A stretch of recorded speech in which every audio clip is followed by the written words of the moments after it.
Montagne d'Or ne se fera pas. Je le redis devant vous, ce projet ne se fera pas. C'est le coup de grâce porté à un projet qui a fait couler beaucoup d'encre et de salive.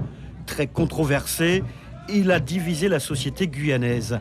Les débats publics sur le projet Montagne d'Or ont cristallisé les tensions entre deux camps, les pour et les contre. La fin de la partie sifflée par le gouvernement, refusant de donner son agrément au projet, sonne évidemment comme une éclatante victoire pour les opposants. C'est vrai que c'est une belle victoire à tous ceux qui nous disaient que ce n'était pas la peine de se battre, que de toute façon c'était déjà acté, qu'on perdait notre temps. Mais c'est finalement eux qui ont perdu leur temps à défendre un projet qui, je le répète, n'avait aucune chance d'aboutir.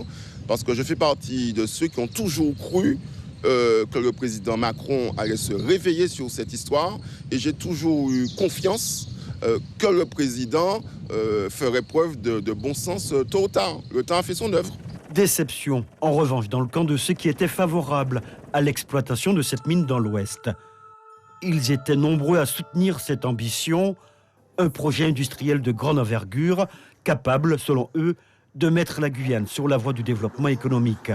La réponse de l'État est donc incompréhensible. Je dis bien, ce n'est pas possible que dans la situation dans laquelle se trouve l'Ouest guyanais, que le gouvernement ne prenne pas la décision de faire quelque chose dans ce sens.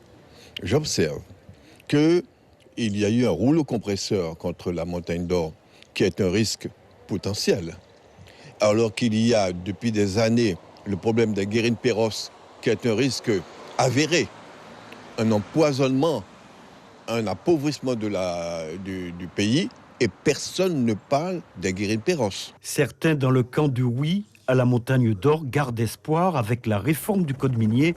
Son examen est prévu à la fin de l'année. Suivez l'info sur Guyana Première, télé, radio et Internet.